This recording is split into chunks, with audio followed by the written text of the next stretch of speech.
Hi hello வணக்கம் friends.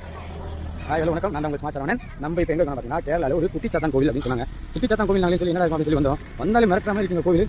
கோபுரம் என்னமோ இருக்குது பாருங்கள். இந்த கோவில் போர்டு கோவில் எத்தனை மணிக்கு பார்ப்பாங்க தெரியல கேட்க பாருங்க ஃப்ரெண்ட்ஸ். இதுதான் சொன்னாங்க கேரளாவுக்கு குட்டிச்சாத்தான் கோவில் சொன்னாங்க. பார்க்கும்போதே பயங்கரமாக இருக்குது. ஒரு மிரட்டலாக இருக்குது கோயிலை பாருங்க. என்னமோ இருக்குது இங்கே பாருங்க. குளம் வேறு இருக்குது. போர்டு பார்த்தீங்கன்னா இதுதான் என்ட்ரன்ஸ் கூட. இது யாரும் தெரியல. எருமை மேலே உட்காந்துருக்காரு பாருங்க ஃப்ரெண்ட்ஸ். தெரியல யாருன்னு உங்களுக்கு யாராவது தெரியுமா? இது யாரும் பார்த்துருக்கீங்களா? குளம் இங்கே பார்த்தீங்கன்னா சிவன் பார்வதி தெரியுதா? சிவன் பார்வதி அதே மாதிரி அந்த பக்கம் ஃபிஷ் நிறைய இருக்குது தண்ணியில். அதில் மிரட்ட மாதிரி யாரோ இது எருமை மேலே உட்காந்துருக்காரு. எருமை வாகனத்தில் ஃபிஷ் தெரியுதா? வாவ் ஃப்ரெண்ட்ஸ் பாருங்க ஃப்ரெண்ட்ஸ் எவ்வளோ ஃபிஷ் குளத்தில்.